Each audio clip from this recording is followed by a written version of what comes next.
จะบรรลุธรรมก็บรรลุธรรมคนเดียวไม่มีใครบรรลุให้ไม่มีใครกระทำแทนให้นี่คือการพึ่งตนคนอื่นเป็นที่พึ่งได้ไหมได้แต่ไม่ใช่เป็นที่พึ่งเพื่อที่จะให้บรรลุธรรมแทนต้องทำเองนะฮะส่วนพึ่งธรรมนั้นคือพึ่งพระธรรมคำสอนของพระพุทธเจ้าซึ่งพระธรรมของพระองค์นั้นเป็นธรรมที่นำออกจากทุกข์ซึ่งพระองค์ตรัสรู้ก็นี่เป็นพระสูตรที่ว่าด้วยการพึ่งตนและพึ่งธรรมพระองค์แสดงพระสูตรนี้ให้แก่พระภิกษุณพระวิหารเชตวันอารามของท่านอนาถบิณฑิกเศรษฐีในกรุงสวัสถีพระองค์ตรัสว่าดูก่อนภิกษุทั้งหลายเธอทั้งหลายจงมีตนเป็นที่พึ่งมีตนเป็นสรณะไม่มีสิ่งอื่นเป็นสรณะจงเป็นผู้มีธรรมเป็นที่พึ่งมีธรรมเป็นสรณะไม่มีสิ่งอื่นคือธรรมอื่นเป็นสรณะอยู่เถิดพระองค์ตรัสว่าดูก่อนภิกษุทั้งหลายเมื่อเธอทั้งหลายจะมีตนเป็นที่พึ่งมีตนเป็นสรณะไม่มีสิ่งอื่นเป็นสรณะมีธรรมเป็นที่พึ่งมีธรรมเป็นสรณะไม่มีสิ่งอื่นเป็นสรณะอยู่ก็จะต้องพิจารณาและศึกษาหรือแยกคายว่าความทุกข์ก็ดีโศกปริเทวะทุกข์โทมนัสอุปยาสเกิดได้อย่างไรเกิดมาจากอะไรพระพุทธเจ้าตรัสว่าก็โศกปริเทวะทุกขโทมนัสและอุปยาสมีกำเนิดมาอย่างไรเกิดจากอะไรซึ่งพระพุทธเจ้าตรัสว่าปุถุชนผู้ไม่ได้สดับยังไม่เป็นอริยบุคคลก็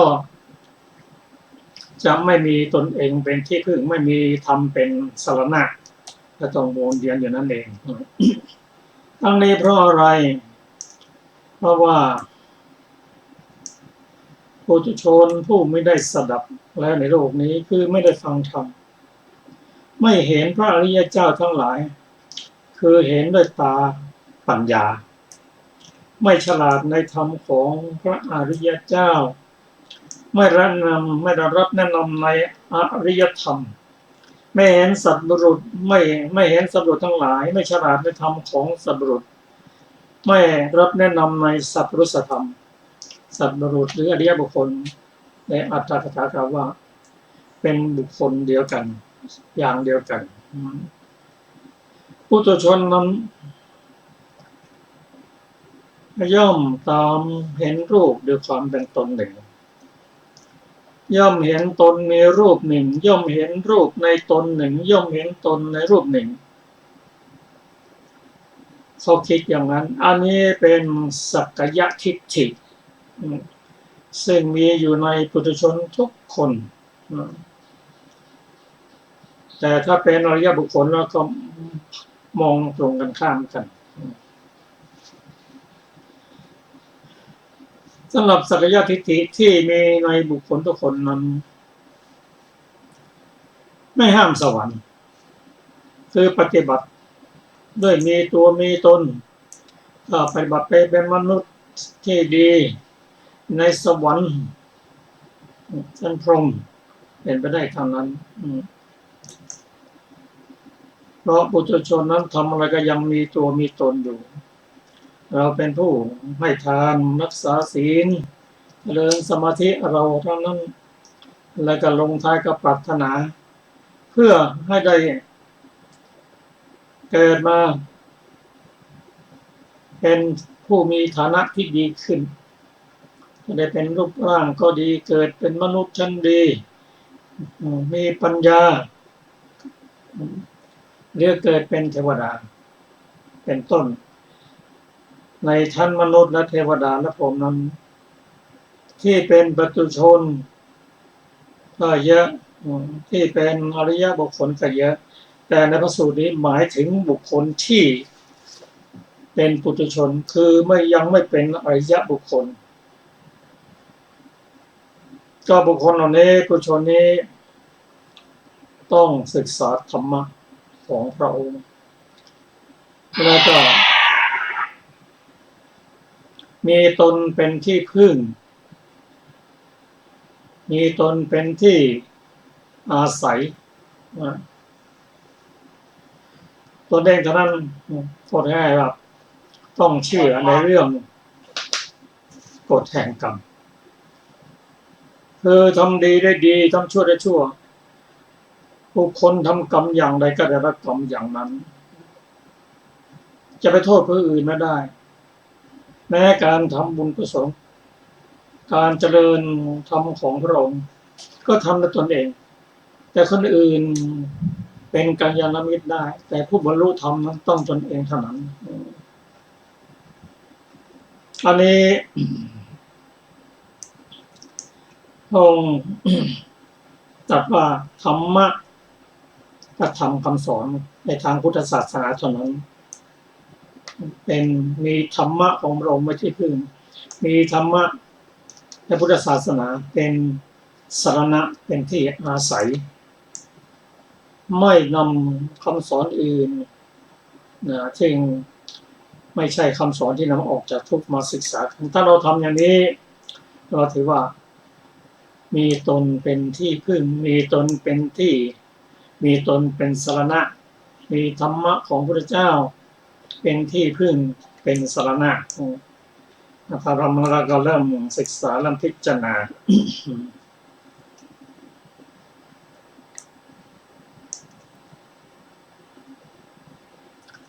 เราจะมาศึกษาใน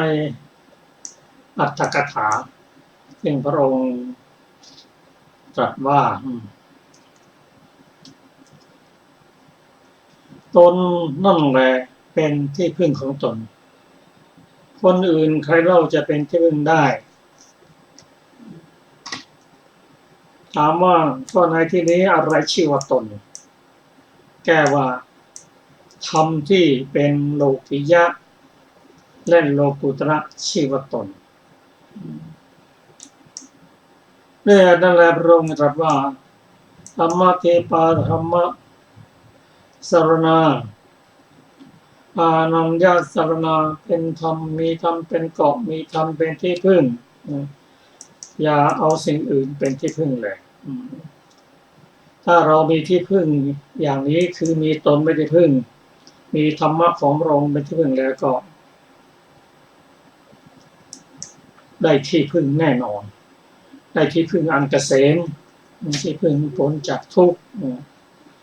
ครับต่อไปนี้เราก็มาศึกษาพระสูตรอีกสูตรหนึ่งชื่อว่าปฏิปทาสูตรขอเชิญอาจารย์สุรภาครับสวัสดีค่ะท่านผู้ฟังทุกท่านปฏิปทาสูตรว่าด้วยข้อปฏิบัติเพื่อความเกิดและความดับสักกายทิฏฐิ ณ กรุงสาวัตถีดูก่อนภิกษุทั้งหลายเราจักแสดงปฏิปทาอันจะยังสัตว์ให้ถึงสักกายสมุทัยความเกิดขึ้นแห่งกายตนและปฏิปทาอันจะยังสัตว์ให้ถึงสักกายนิโรธความดับแห่งกายตนเธอทั้งหลายจงฟังปฏิปทาทั้งสองนั้นดูก่อนภิกษุทั้งหลายก็ปฏิปทาอันจะยังสัตว์ให้ถึงสักกายสมุทัยเป็นไฉนดูก่อนภิกษุทั้งหลายปุถุชนผู้ไม่ได้สลับแล้วในโลกนี้ไม่ได้เห็นพระอริยเจ้าทั้งหลายไม่ฉลาดในธรรมแห่งพระอริยะไม่ได้รับการแนะนำในอริยธรรมไม่ได้เห็นสัตบุรุษทั้งหลายไม่ฉลาดในธรรมของสัตบุรุษไม่รับการแนะนำในสัพพุริสธรรมย่อมตามเห็นรูปโดยความเป็นตนหนึ่งย่อมเห็นตนมีรูปหนึ่งย่อมเห็นรูปในตนหนึ่งย่อมเห็นตนในรูปหนึ่งย่อมเห็นเวทนาโดยความเป็นตนย่อมเห็นสัญญาโดยความเป็นตนย่อมเห็นสังขารโดยความเป็นตนย่อมเห็นวิญญาณโดยความเป็นตนหนึ่งย่อมเห็นตนมีวิญญาณหนึ่งย่อมเห็นวิญญาณในตนย่อมเห็นตนในวิญญาณหนึ่ง ดูก่อนภิกษุทั้งหลาย นี้เรียกว่าปฏิปทาอันจะยังสัตว์ให้ถึงสักกายสมุทัยดูก่อนภิกษุทั้งหลายคำที่กล่าวแล้วนี้ เรียกว่าการตามเห็นอันจะยังสัตว์ให้ถึงทุกขสมุทัยความเกิดขึ้นแห่งทุกข์นี้แลเป็นใจความข้อนี้ ดูก่อนภิกษุทั้งหลายก็ปฏิปทาอันจะยังสัตว์ให้ถึงสักกายนิโรธเป็นไฉนดูก่อนภิกษุทั้งหลายอริยสาวกในศาสนานี้ผู้ได้สดับแล้วได้เห็นพระอริยะทั้งหลายฉลาดในธรรมของพระอริยะได้รับการแนะนำดีแล้วในอริยธรรมได้เห็นสัตบุรุษทั้งหลายฉลาดในธรรมของสัตบุรุษได้รับการแนะนำดีแล้วในสัพพุริสธรรมย่อมไม่ตามเห็นรูปโดยความเป็นตนหนึ่งย่อมไม่ตามเห็นตนมีรูปหนึ่งย่อมไม่ตามเห็นรูปในตนหนึ่งย่อมไม่ตามเห็นตนในรูปหนึ่งไม่ตามเห็นเวทนาโดยความเป็นตนไม่ตามเห็นสัญญาโดยความเป็นตนไม่ตามเห็นสังขารโดยความเป็นตนไม่ตามเห็นวิญญาณโดยความเป็นตนไม่ตามเห็นตนมีวิญญาณหนึ่งไม่ตามเห็นวิญญาณในตนหนึ่งไม่ตามเห็นตนในวิญญาณหนึ่งดูก่อนภิกษุทั้งหลายนี้เรียกว่าปฏิปทาอันจะยังสัตว์ให้ถึงสักกายนิโรธดูก่อนภิกษุทั้งหลายคำที่กล่าวแล้วนี้เรียกว่าการพิจารณาเห็นอันจะยังสัตว์ให้ถึงทุกขนิโรธนี้แลเป็นใจความในข้อนี้จบปฏิปทาสูตรที่สองอรรถกถาปฏิปทาสูตรที่สองมีวินิจฉัยดังต่อไปนี้ในบทว่าทุกขสมุทัยคามินีสานุปัสสนามินี้มีอธิบายดังนี้ว่าเพราะชื่อว่าปฏิปทาเครื่องให้ถึงเหตุเกิดขึ้นแห่งสักกายะอันเป็นตัวทุกข์ที่ท่านตรัสว่าทิฏฐิสมนุปัสสนาอย่างนี้ว่าพิจารณาเห็นรูปโดยเป็นตนฉะนั้นจึงชื่อว่าทุกขสมุทัยคามินีสมนุปัสสนามัคคยานสี่พร้อมด้วยวิปัสสนาตรัสว่าสมนุปัสสนา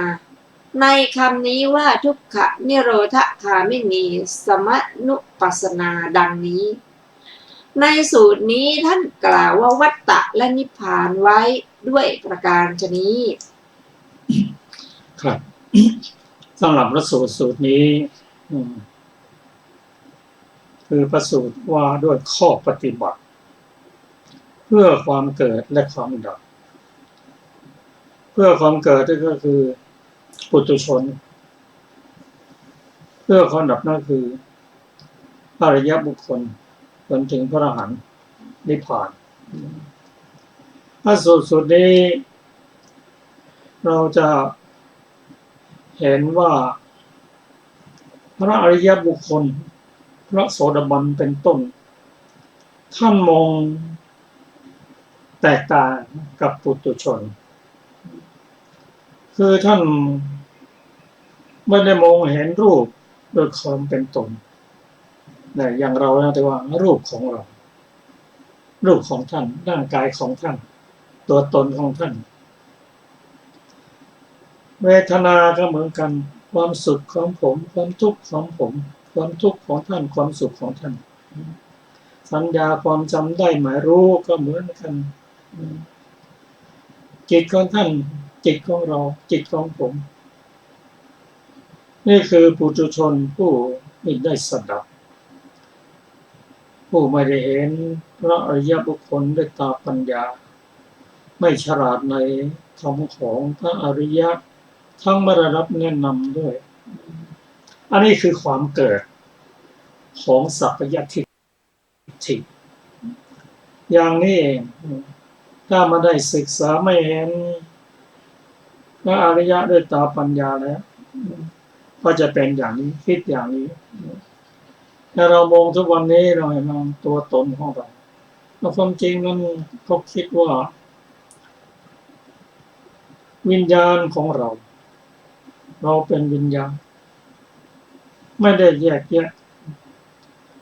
เหมือนพระธรรมคำสอนว่าชีวิตและร่างกายของคนนั้นประกอบไปด้วยรูปและนามเริ่มแยกเราสอนให้แยกแต่เราออกพยายามเอาเข้ามาลงสอนให้แยกออกไปเราพยายามเข้ามาอะไรก็ของเราหมดตัวตนของเราดังที่เรียนว่าคิดอย่างนี้อยู่ในโลกได้เป็นมนุษย์ชั้นดีไปถึงสวรรค์ได้ถึงชั้นพรหมได้แต่มันหมุนวนอย่างนี้เป็นวัฏฏะอันนี้คือวัฏฏะวนเวียนอยู่ในโลกไม่มีที่จบที่สิ้นอันนี้คือความเกิดส่วนความดับนั้นดับได้ก็เป็นพระอริยบุคคลเท่านั้นและเป็นพระโสดาบันแบบเริ่มเปลี่ยนแนวความคิดแล้วท่านไม่มองเห็นรูปด้วยความเป็นตนท่านไม่มองเห็นว่าตนมีรูปไม่มองเห็นว่าเห็นรูปในตน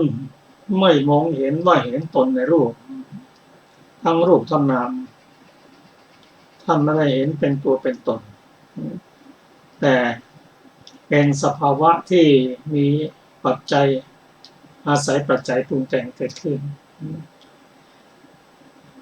ถ้าเราจะน้อมน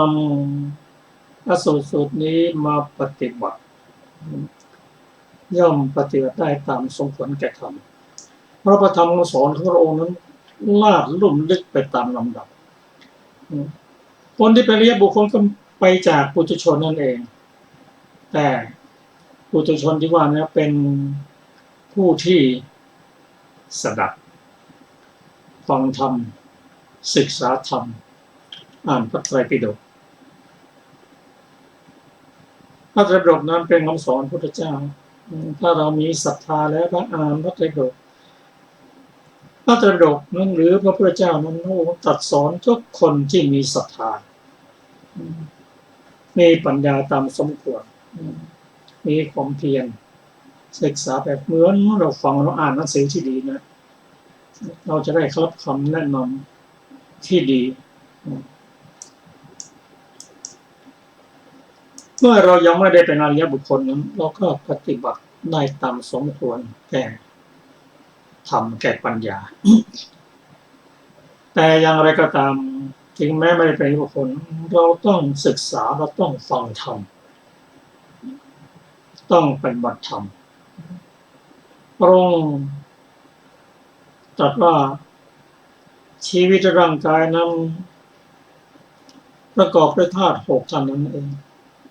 คือธาตุดินธาตุน้ำธาตุไฟธาตุลมอากาศธาตุและวิญญาณธาตุเราจะมาศึกษากันคำสอนก็มีอยู่ในพระไตรปิฎกมาศึกษากันพระองค์ตรัสว่าชีวิตร่างกายนั้นประกอบด้วยรูปและนามรูปเป็นอย่างไรนามเป็นอย่างไรรูปเกิดขึ้นได้อย่างไรดับได้อย่างไรรูปนั้นมีคุณอย่างไรมีโทษอย่างไรศึกษานามก็เหมือนกันที่ประกอบด้วยเหตุปัจจัยนั้นเหมือนกับนายช่างรถยนต์เราเรียกว่ารถยนต์เอารถยนต์ไปแก้นะนายช่างต้องรู้แยกชิ้นส่วนของรถยนต์เพราะนั้นประกอบอันนี้ประกอบเข้าไปก็เป็นคำสอนในการแยกแยะรูปและนามคือชีวิตร่างกายของเราพระองค์ตรัสว่าร่างกายนั้นประกอบด้วยธาตุดินธาตุน้ำธาตุไฟธาตุลมธาตุดินเป็นอย่างไรธาตุน้ำเป็นอย่างไรธาตุไฟธาตุลมเป็นอย่างไรก็ศึกษาดูซึ่งจะมีรายละเอียดเช่นร่างกายนั้นประกอบด้วยธาตุดินเป็นส่วนใหญ่รู้ได้เพราะลักษณะของธาตุดินนั้นลักษณะแข็งครับแข็งนั้นเราสัมผัสได้อาจจะนุ่มอาจจะแข็งกันแล้วกันจับได้ อันนั้นแหละธาตุดินธาตุดินภายในเราสัมผัสได้เป็นธาตุที่มีวิญญาณครองธาตุดินภายนอกมีไม่มีเหมือนกันแต่ทั้งธาตุดินธาตุน้ำเขาว่าแต่ธาตุดินไม่ว่าจะธาตุดินภายนอกภายในมันก็เป็นธาตุดินนั้นแหละลักษณะแข็งอยู่ในลักษณะอย่างเดียวกันคือเกิดขึ้นตั้งอยู่ระดับไปไม่ว่าธาตุดินภายในภายนอกแล้วเราก็รู้จักธาตุดินจากคำสอนของพระองค์ธาตุน้ำธาตุไฟธาตุลมอธิบายไปหมดแต่ธาตุเหล่านั้นลักษณะของธาตุดินธาตุน้ำธาตุไฟเรียกมหาภูตรูปและตรูปใหญ่สิ่งนี้รูปนี้ต้องศึกษาอีกว่ารูปนั้นได้แก่อะไรบ้างตั้งแต่ผมขนเล็บฟันหนังเนื้อเอ็นกระดูกเยื่อในกระดูกม้ามหัวใจปอดตับ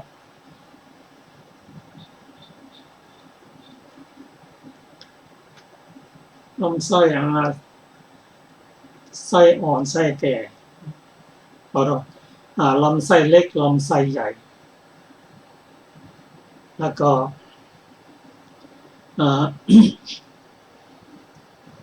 เรียกว่าพวก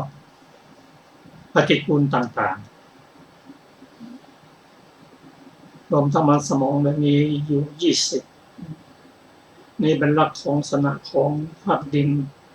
ที่อยู่ในภายในเป็นไปตามลักษณะคือเกิดขึ้นตั้งอยู่และดับไปไม่มีอะไรจะคงทน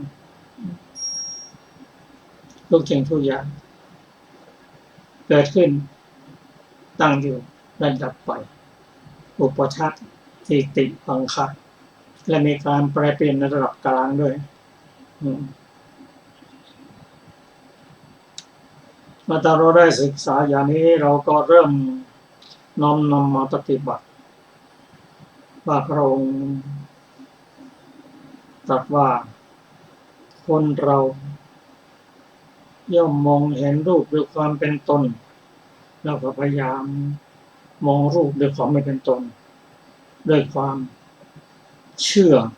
และด้วยการพิจารณาพยายาม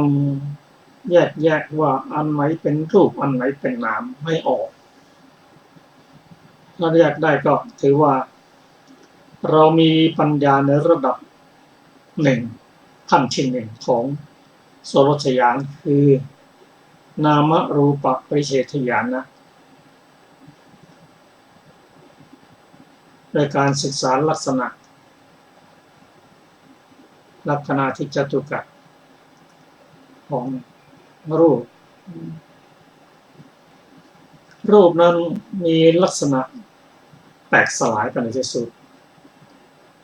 ตั้งแต่เกิดมาไม่แตกตอนที่อยู่ในท้องหรือเมื่อยังเด็กๆแม้อายุจะยืนเท่าไหร่ก็ต้องแตกดับไปในที่สุดอันนี้ลักษณะของเขา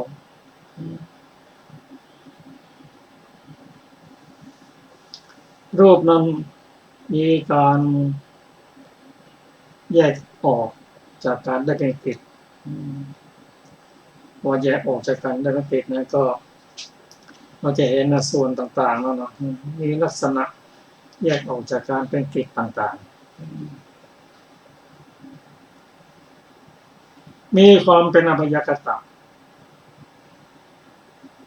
เป็นผลรูปนั้นไม่เป็นบุญไม่เป็นบาปไม่เป็นผู้รู้แต่เป็นผู้ถูกรู้เราจะสวมเสื้อผ้างามแพงเท่าไหร่ก็ตามรูปไม่รู้เพราะเป็นอภัยกตะจะเดินไปเหยียบสัตว์ตายรูปก็ไม่เป็นบาปใคร ตัวจิตนั่นแหละไปรู้ ว่าอันนี้งามไม่งามอันนี้ดีไม่ดีทันสมัยไม่ทันสมัยเราจะกินข้าวเคี้ยวข้าวเคี้ยวกับข้าวฟันมันก็ไม่รู้หรอกว่ากำลังเคี้ยวกลืนลงไปคอมันก็ไม่รู้หรอกว่ากำลังกลืนตัวรู้คือตัวจิตเพราะฉะนั้นรูปกับนามมันอาศัยกันอยู่แต่รูปเป็นตัวไม่รู้แต่จิตเป็นรู้อันนี้ก็เรารู้จักรูปละทีนี้นามแล้วก็กับรูปกับนามนามเป็นผู้รู้อะไรรู้อารมณ์ได้แก่อะไรบ้างได้แก่สีกลิ่นรสสัมผัสและธรรมอารมณ์รู้อารมณ์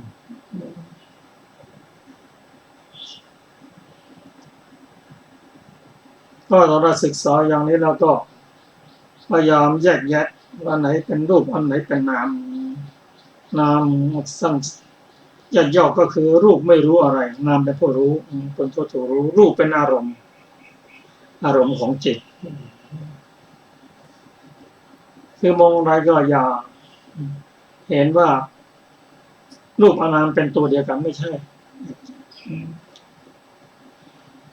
ถ้าน้อมนำมาปฏิบัติด้วยการหัดสั่งให้รูปทำตามมาเราไปบัติธรรมนั้นวิปัสสนาจารย์นั้นสอนนั้นซ้ายย่างหนอบางทีไม่ออกเสียงนึกว่าซ้ายย่างหนอแต่ถ้าจริงๆแล้วก็ส่วนนั้นย่างเป็นคำสั่งของจิตเรียกว่ารูปธรรมตามแม้การกราบพระ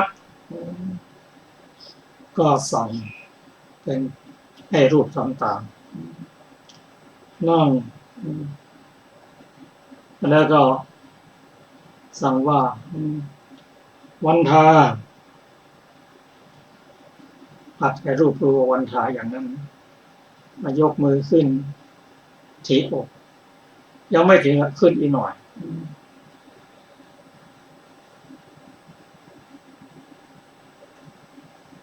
อภิวาทกราบสั่ง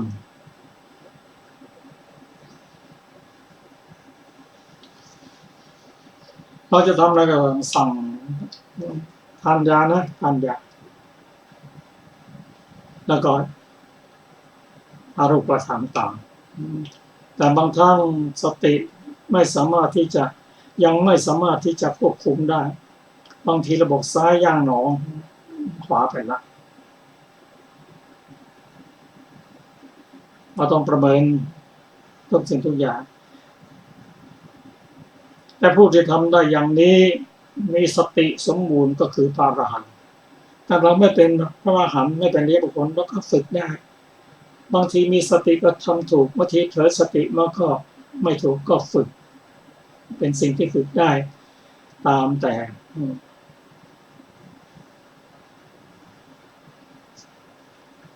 สติของเราจะเกิดขึ้นอันนี้ก็น้อมนำมาปฏิบัติได้อย่างนี้ว่าเราเป็นขันธ์ห้ามีส่วนประกอบมีประกอบเป็นรูปขันธ์เวทนาขันธ์สัญญาขันธ์สังขารขันธ์และวิญญาณขันธ์ไม่ใช่เป็นตัวเป็นตนเป็นก้อนอยู่จิตก็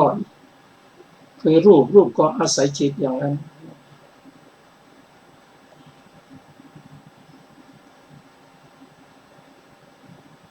แต่อย่างไรก็ตามถ้าเราจะพัฒนาขึ้นโดยการปฏิบัติธรรม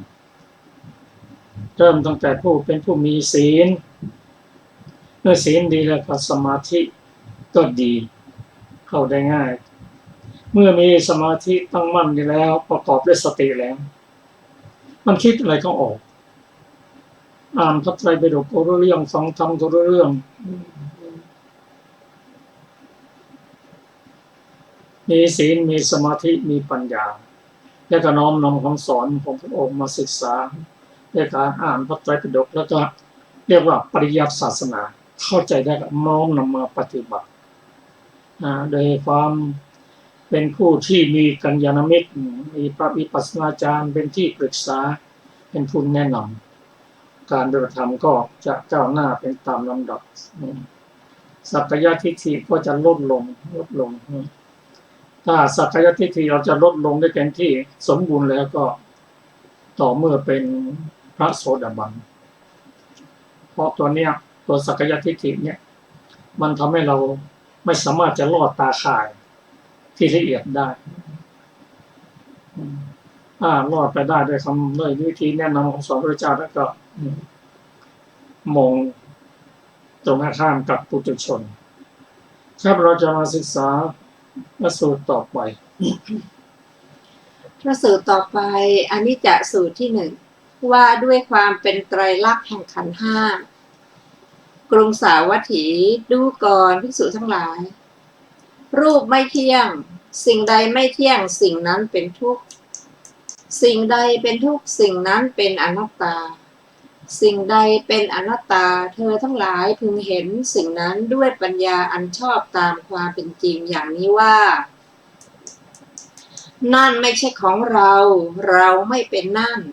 นไม่ใช่ตัวตนของเราเมื่อเห็นด้วยปัญญาอันชอบตามความเป็นจริงอย่างนี้จิตย่อมคลายกำหนัดย่อมหลุดพ้นจากอาสวะทั้งหลายเพราะไม่ถือมั่นเวทนาไม่เที่ยงสัญญาไม่เที่ยงสังขารไม่เที่ยงวิญญาณไม่เที่ยงสิ่งใดไม่เที่ยงสิ่งนั้นเป็นทุกข์สิ่งใดเป็นทุกข์สิ่งนั้นเป็นอนัตตาสิ่งใดเป็นอนัตตาเธอทั้งหลายพึงเห็นสิ่งนั้นด้วยปัญญาอันชอบตามความเป็นจริงอย่างนี้ว่านั่นไม่ใช่ของเราเราไม่เป็นนั่นไม่ใช่ตัวตนของเราเมื่อเห็นด้วยปัญญาอันชอบตามความเป็นจริงอย่างนี้จิตย่อมคลายกำหนัดย่อมหลุดพ้นจากอาสวะทั้งหลายเพราะไม่ถือมั่นดูก่อนภิกษุทั้งหลายถ้าจิตของภิกษุคลายกำหนัดแล้วจากรูปธาตุหลุดพ้นแล้วจากอาสวะทั้งหลายเพราะไม่ถือมั่นถ้าจิตของภิกษุคลายกำหนัดแล้วจากเวทนาธาตุ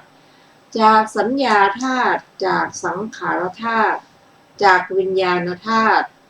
หลุดพ้นแล้วจากอาสวะทั้งหลายเพราะไม่ถือมั่นเพราะหลุดนั่นแล้วจิตจึงดำรงอยู่เพราะดำรงอยู่จึงยินดีพร้อมเพราะยินดีพร้อมจึงไม่สะดุ้งเมื่อไม่สะดุ้งย่อมดับรอบเฉพาะตนเท่านั้นภิกษุนั้นย่อมรู้ชัดว่าชาติสิ้นแล้วพรหมจรรย์อยู่จบแล้วกิจที่ควรทำเสร็จแล้วกิจอื่นเพื่อความเป็นอย่างนี้มิได้มีจบอนิจจสูตรที่ 1อรรถกถาอนิจจสูตรที่ 1มีวินิจฉัยดังต่อไปนี้บทว่าสัมมัปปัญญายะทัฏฐพังความว่าพึงเห็นด้วยปัญญาอันสัมปยุตด้วยมรรคพร้อมด้วยวิปัสสนาบทว่าวิรัชชติวิมุตติได้แก่ย่อมคลายกำหนัดในขณะแห่งมรรคย่อมหลุดพ้นในขณะแห่งผลบทว่าอนุปาทายะอาสเวหิความว่าเพราะไม่ยึดถือจึงหลุดพ้นจากอาสวะทั้งหลายที่ดับสนิทด้วยการดับสนิทโดยไม่เกิดขึ้นบทว่ารูปธาตุยาเป็นต้นตรัสไว้เพื่อแสดงปัจเจเวคขณะญาณอาจารย์บางพวกกล่าวว่าเพื่อแสดงปัจเจเวคขณะญาณพร้อมด้วยผลดังนี้ก็มีบทว่าทิตังได้แก่ตั้งอยู่โดยความเป็นกิจที่จะพึงกระทำให้สูงขึ้นไปบทว่าทิตตาสันตุสิตัง ได้แก่ ยินดีโดยภาวะเที่ยงแท้ที่จะพึงบรรลุ บทว่าปัจจัตตังเยวะปรินิพพายติได้แก่ย่อมปรินิพพานด้วยตนเองทีเดียว จบอรรถกถาอนิจจสูตรที่ 1ก็พระสูตรสูตรนี้เป็นพระสูตรที่เรียกว่าเป็นวัฏฏะจนถึงวิวัฏฏะจากปุถุชนไปเป็นถึงพระอรหันตบุคคลรู้ทุกอย่างเดียวรู้ความไม่เที่ยงอย่างเดียวพอให้รู้จริงก็พ้นทุกข์ได้อนิจจสูตรว่าด้วยความเป็นไตรลักษณ์แห่งขันธ์ห้าไตรลักษณ์ก็คืออนิจจังทุกขังอนัตตาขันธ์ห้ารูปเวทนาสัญญาสังขารวิญญาณเป็นไปตามกฎของไตรลักษณ์คืออนิจจังทุกขังอนัตตาความเป็นอนิจจังทุกขังอนัตตานั้นในธรรมนิยามสูตรกล่าวว่ามันเป็นธรรมคู่โลกมีอยู่แล้วพระพุทธเจ้าจะอุบัติขึ้นไม่อุบัติขึ้นก็ตามความเป็นอนิจจังทุกขังอนัตตามีอยู่แล้วแต่เมื่อพระเจ้าอุบัติขึ้นมาพระองค์ทรงค้นพบแล้วก็นำมาสั่งสอนให้วิญญูชนได้เข้าใจและน้อมนำปฏิบัติพระสูตรสูตรนี้พระองค์ตรัสว่า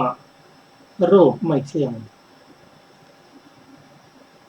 รูปนั้นได้แก่ธาตุดินธาตุน้ำธาตุไฟธาตุลม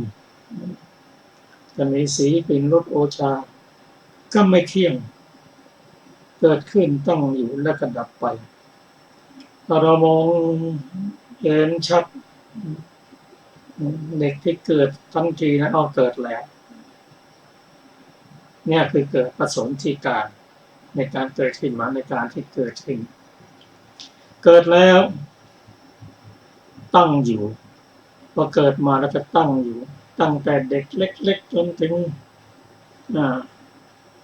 โตขึ้นมาเป็นหนุ่มเป็นสาวเป็นคนแก่อันนี้เรียกว่าตั้งอยู่แต่ในการตั้งอยู่แล้วก็มีการแปรเปลี่ยนไปแปรปรวนไปตลอดเวลาและก็ตายไปในที่สุดถ้าเป็นอย่างนี้เราก็เห็นอย่างนี้เกิดขึ้นตั้งอยู่ระดับไปเกิดขึ้นแล้วก็อยู่ในโลกแล้วก็ตายไปในที่สุดหมุนวนกันอยู่นี้ไม่รู้จักจบจักสิ้นมันไม่เที่ยงมันแปรเปลี่ยนไปอย่างนี้เรียกว่าไม่เที่ยงที่นี้ไม่เที่ยงนั้นมันเป็นทุกข์หรือถ้าเราไม่ได้ศึกษามันก็เป็นทุกข์มีอะไรแปรเปลี่ยนไปนั้นๆทุกข์กันนั้นฟันเป็นโรคผมเป็นโรคผิวหนังเป็นโรคมันแปรเปลี่ยนไปเดี๋ยวเป็นเด็กเดี๋ยวโตขึ้นมามันเปลี่ยนตลอดเวลาเปลี่ยนเรียกว่าในการเจริญแล้วถึงสุดที่ก็หลงเป็นคนแก่ทุกสิ่งทุกอย่างเสื่อมสภาพไปหมดเป็นทุกข์ถ้ารูปว่าไปรูปไม่ใช่ทุกข์แต่แล้วไม่เป็นทุกข์เนี่ยใช่รูปไม่ทุกข์หรอก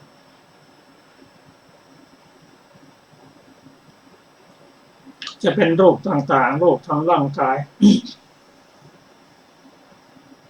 เจ้าของรูปนั่นแหละเป็นทุกข์คือจิตจะว่าไปเหมือนรถนะรถยนต์รถใหม่ๆพอโดนกระทืบพอหน่อยรถมันเจ็บไหมรถไม่เจ็บหรอกแต่เจ้าของรถน่ะลงจากรถเลยเจ็บใจเนี่ยจิตเป็นผู้รู้อารมณ์รูปไม่รู้อารมณ์รถไม่รู้หรอกต้องนี้เพราะอะไรเพราะเราไม่เข้าใจจึงเป็นทุกข์อันนี้ถ้าเป็นรูปภายในรูปที่มีวิญญาณครอง เราก็ทุกข์ที่นี้ความทุกข์นั้นมีขันธ์ห้าที่อยู่ข้างเคียงเมื่อเจ็บไข้ได้ป่วยเราก็เป็นทุกข์เลยเพราะเราไปยึดมันทำไมต้องยึดล่ะปุถุชนจะยึดอย่างนั้นแหละใครไม่ยึดก็ไม่รักกันยึดอย่างนั้นแต่ถ้ายึดมากเท่าไหร่มันทุกข์เท่านั้นถ้ายึดน้อยมันก็ทุกข์น้อยหน่อยเราจะยึดน้อยในการนำคำสอนมาศึกษาว่าขันธ์ห้าไม่ใช่ของเราไม่ได้เป็นขันธ์ห้าไม่ใช่เป็นของเราถ้าเราฝึกบ่อยๆอย่างนี้เริ่มตั้งแต่รูปภายนอกบางคนก็ได้ศึกษาเขาไม่สนใจเท่าไหร่หรอกมาเช่นขับรถมารถสภาพดีคนอื่นมาชนท้ายมาหยุดดูสิ่งที่เขาดูครั้งแรกก็เอาทางคุณเจ็บไหมแต่คุณไม่เจ็บก็ไม่เป็นไรส่วนรถนั้นพอซ่อมได้มีประกันกับเลิกราคำตอบไม่ติดยึดว่านั่นของเราแตะต้องไม่ได้อันนี้มันก็เกิดความทุกข์ขึ้นมาที่นี่รูปภายนอกทุกข์ไหมทุกข์อย่างที่เรียนทราบจะเป็นรถยนต์เป็นบ้านเป็นที่ดินแต่เข้ามาลุกล้ำแล้วก็ที่ดินของเรานี้เดียวกันไม่ได้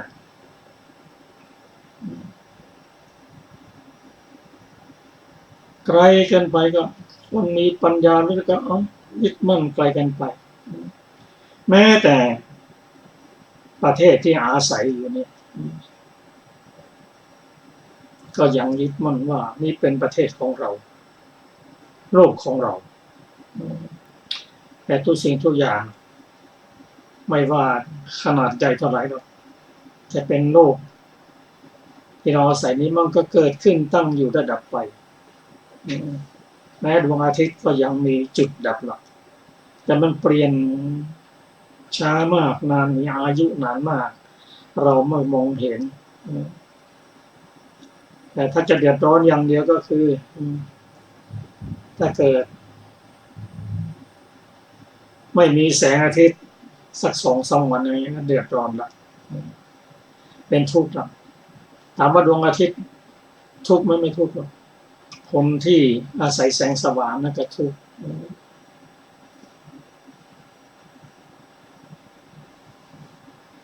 แล้วเราจะไม่คิดมากไม่ทุกข์มากนั้นด้วยการศึกษาที่พระองค์ตรัสว่ารูปไม่เที่ยงสิ่งใดไม่เที่ยงสิ่งนั้นเป็นทุกข์สิ่งใดเป็นทุกข์สิ่งนั้นเป็นอนัตตาคำว่าเป็นอนัตตานั้นก็คือประกอบด้วยปัจจัยอาศัยปัจจัยปรุงแต่งไม่ใช่ตัวไม่ใช่ตนไม่มีอำนาจที่จะบังคับบัญชาให้เป็นไปได้อย่างนั้นก็เป็นลักษณะสิ่งใดเป็นทุกข์สิ่งใดเป็นไม่เที่ยงสิ่งนั้นเป็นทุกข์สิ่งใดเป็นทุกข์สิ่งนั้นเป็นอนัตตาก็เมื่อหลงด้วยว่าเป็นอนัตตาไม่สามารถที่จะบังคับบัญชาได้ไม่มีอำนาจแล้วก็ต้องอาศัยคำสอนพระพุทธเจ้าจนเกิดปัญญาเห็นตามความเป็นจริงว่ามันไม่ใช่ของเรานะเราไม่เป็นนั่นไม่ใช่เป็นตัวตนของเราแต่จะคิดได้อย่างนี้ก็ต้องปฏิบัติธรรมปัญญาก็จะเกิดขึ้นตามลำดับคือโสรัชญาณพยายามแยกแยะให้รู้ว่าอันนี้เป็นรูปอันนี้เป็นนามทั้งรูปทั้งนามอาศัยปัจจัยเกิดขึ้นรูปร่างของเราก็อาศัยธาตุดินธาตุน้ำธาตุไฟธาตุลมเกิดขึ้นโดยเฉพาะนามอาศัยปัจจัยเกิดขึ้นเหมือนกันวิญญาณเป็นนามเป็นจิต ลักษณะของเขาก็คือรู้อารมณ์เป็นใหญ่เป็นประธานของเจตสิกและรูปทำการเกิดดับตลอดไปไม่มีหยุดจนกว่าจะถึงพระนิพพานเกิดดับจนกว่าจะถึงพระนิพพานจิตจึงจะเลิกทำงานและตัวจิตเนี่ยเป็นตัวต่อระหว่างภพเก่ากับภพใหม่เหตุใกล้กับเขาก็คือรูปและเจตสิกเป็นเหตุใกล้ของเขาจิตนั้นอาศัยปัจจัยอะไรเกิดขึ้นถ้าเป็นมโนวิญญาณในจิตนั้นจะต้องอาศัยหัตถยวัตถุและธรรมารมณ์ความนึกคิดจึงจะเกิดขึ้นได้จักขุวิญญาณจิตจักขุวิญญาณจะเกิดขึ้นก็อาศัยปัจจัยคือวัตถุและอารมณ์ถ้าประสาทตาดีจักขุวัตถุดีมีรูปารมณ์มีสีให้เห็นอันนี้เกิดการเห็นขึ้นเนี่ยอาศัยปัจจัยเท่านั้นวิญญาณหกเกิดขึ้นก็ต้องอาศัยวัตถุหกและอารมณ์หกวิญญาณหกจึงเกิดขึ้นสามอย่างรวมกันเป็นเรียกว่าผัสสะวัตถุไม่เที่ยงอารมณ์ไม่เที่ยงวิญญาณจะเที่ยงมาจากไหนวัตถุวิญญาณอารมณ์ไม่เที่ยงผัสสะก็ไม่เที่ยงผัสสะไม่เที่ยงเวทนาจะเที่ยงไงก็เดี๋ยวก็ทุกข์เดี๋ยวก็สุขเดี๋ยวไม่ทุกข์ก็สุขถ้ารู้ตามความเป็นจริงอย่างนี้ก็ศึกษากันไปจะเห็นว่าประกอบด้วยปัจจัยแล้วมีความถ้าเกิดขึ้นตั้งอยู่ไม่ความไม่เที่ยงเป็นสัมมาสัญญามีความเกิดความดับเป็นปัญญาที่สูงขึ้นไปตามลำดับจะรู้จริงๆได้ก็ปัญญาในระดับมรรคจิตปัญญาที่อยู่ในมรรคจิตสี่ข้ามโคตรไปแล้วไปถึงมรรคยังเป็นปัญญาที่ดับอวิชชาได้แน่นอนแล้วขน้อมนำมาดับได้โดยคิดว่า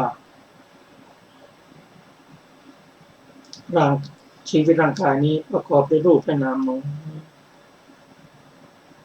รูปไม่รู้อะไรเป็นอภัยคตะที่เราไปรู้ก็คือตัวจิตเป็นผู้รู้แยกออกสองอย่างเนี่ยเกิดปัญญาในระดับแล้วทุกสิ่งทุกอย่างเกิดขึ้นด้วยเหตุปัจจัยต่างๆแม้นามก็เกิดขึ้นปัจจัยก็คือวัตถุในอารมณ์ถ้าเรารู้อย่างนี้ปัญญาก็เป็นไปตามส่วนรัชญาณเกิดขึ้นตั้งอยู่ระดับไป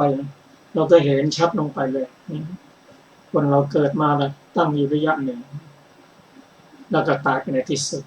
อันนี้คือการเกิดการดับที่มองเห็นได้ด้วยตาเนื้อ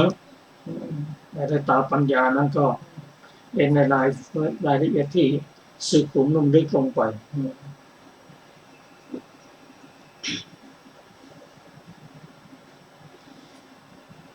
พอพิจารณาอย่างนี้และเห็นทั้งคุณเห็นทั้งโทษแต่สรุปแล้วตัวโทษมันเยอะมีทางที่จะพ้นได้ไหมพระองค์ตรัสว่าเพราะขันธ์ห้านั้นนะมีคุณคนจริงติดในขันธ์ห้าลองดูไปอีกว่าคุณของห้าไปอย่างนี้โทษมีไหมถามหาโอ้มีโทษคนที่ทุกข์แล้วก็อยากจะพ้นออกจากโทษนั้นมีทางออกมาหมดมีคนก็เบียดตามพระธรรมสอนของพระองค์ด้วยมรรคมีองค์แปดไม่ทำได้อย่างนี้ น้อมนำแบบอย่างนี้ความทุกข์ของเราก็จะลดลงเราเข้าใจชีวิตมันเป็นอย่างนั้นทุกคนเป็นอย่างนั้นไม่มีใครที่จะพ้นได้จนกว่าจะหลุดพ้นจากอาสวะไม่ถือมั่นไม่ยึดมั่นหลุดแล้วไม่สะดุ้งไม่หวาดเสียวก็เป็นเป้าหมายของเราที่เราจะต้องเดินทางแม้จะไกลแสนไกลแต่ถ้าเรามีตนเป็นที่พึ่งมีตนเป็นสรณะมีพระธรรมคำสอนของพระองค์เป็นที่พึ่งที่อาศัยเราก็เดินทางตามเส้นทิศอย่างนี้วันหนึ่งวัฏฏะของเราก็จะลดลงและหมดลงไปในที่สุดมาขอเชิญอาจารย์สุภาพนำมาสู่ต่อไปมาศึกษากันอันนี้จะสูตรที่2ว่าด้วยความเป็นไตรลักษณ์แห่งขันธ์5กรุงสาวัตถีดูก่อนภิกษุทั้งหลายรูปไม่เที่ยงสิ่งใดไม่เที่ยงสิ่งนั้นเป็นทุกข์สิ่งใดเป็นทุกข์สิ่งนั้นเป็นอนัตตาสิ่งใดเป็นอนัตตาเธอทั้งหลายพึงเห็นสิ่งนั้นด้วยปัญญาอันชอบตามความเป็นจริงอย่างนี้ว่านั่นไม่ใช่ของเราเราไม่เป็นนั่นไม่ใช่ตัวตนของเราเวทนาไม่เที่ยงสัญญาไม่เที่ยงสังขารไม่เที่ยงวิญญาณไม่เที่ยงสิ่งใดไม่เที่ยงสิ่งนั้นเป็นทุกข์สิ่งใดเป็นทุกข์สิ่งนั้นเป็นอนัตตาสิ่งใดเป็นอนัตตาเธอทั้งหลายพึงเห็นสิ่งนั้นด้วยปัญญาอันชอบตามความเป็นจริงอย่างนี้ว่านั่นไม่ใช่ของเราเราไม่เป็นนั่นไม่ใช่ตัวตนของเราเมื่อเห็นด้วยปัญญาอันชอบตามความเป็นจริงอย่างนี้ทิฏฐิเป็นไปตามส่วนเบื้องต้นคืออดีตย่อมไม่มีเมื่อทิฏฐิเป็นไปตามส่วนเบื้องต้นไม่มีทิฏฐิเป็นไปตามส่วนเบื้องปลายหรืออนาคตย่อมไม่มีเมื่อทิฏฐิเป็นไปตามส่วนเบื้องปลายไม่มีความยึดมั่นอย่างแรงกล้าย่อมไม่มีเมื่อความยึดมั่นอย่างแรงกล้าไม่มีจิตย่อมคลายกำหนัดในรูปเวทนาสัญญาสังขารและวิญญาณย่อมหลุดพ้นจากอาสวะทั้งหลายเพราะไม่ถือมั่นเพราะหลุดพ้นจิตจึงดำรงอยู่เพราะดำรงอยู่จึงยินดีพร้อมเพราะยินดีพร้อมจึงไม่สะดุ้งเมื่อไม่สะดุ้งย่อมดับรอบเฉพาะตนเท่านั้นภิกษุนั้นย่อมรู้ชัดว่าชาติสิ้นแล้วพรหมจรรย์อยู่จบแล้วกิจที่ควรทำเสร็จแล้วกิจอื่นเพื่อความเป็นอย่างนี้มิได้มีจบอนิจจสูตรที่2อาจารย์อัตถกถาของอนิจจสูตรที่2มีวินิจฉัยดังต่อไปนี้บทว่าปุพันตานุทิฏฐิโยความว่าทิฏฐิ18ที่เป็นไปตามที่สุดเบื้องต้นไม่มีบทว่าอปรันตานุทิฏฐิโยความว่าทิฏฐิ44ที่เป็นไปตามที่สุดเบื้องปลายไม่มีบทว่าถามโสปรามาโสความว่าความแรงของทิฏฐิและความยึดมั่นของทิฏฐิไม่มีด้วยอันดับคำเพียงนี้เป็นอันทรงแสดงปฐมมรรคแล้วบัดนี้เพื่อจะทรงแสดงมรรค3และผล3พร้อมด้วยวิปัสสนาจึงเริ่มคำมีอาทิว่ารูปสมิงดังนี้อีกอย่างหนึ่งขึ้นชื่อว่าทิฏฐิทั้งหลายละด้วยวิปัสสนานั่นเองแต่คำนี้ท่านเริ่มเพื่อแสดงมรรค4พร้อมด้วยวิปัสสนาชั้นสูงจบอรรถกถาอนิจจสูตรที่2ท่านผู้ฟังทุกท่านคะเนื่องจากเวลาของเราหมดแล้วนะคะเราจะศึกษาสูตรนี้ในวันศุกร์หน้าวันนี้ขอบคุณทุกท่านค่ะสวัสดีค่ะสวัสดีครับ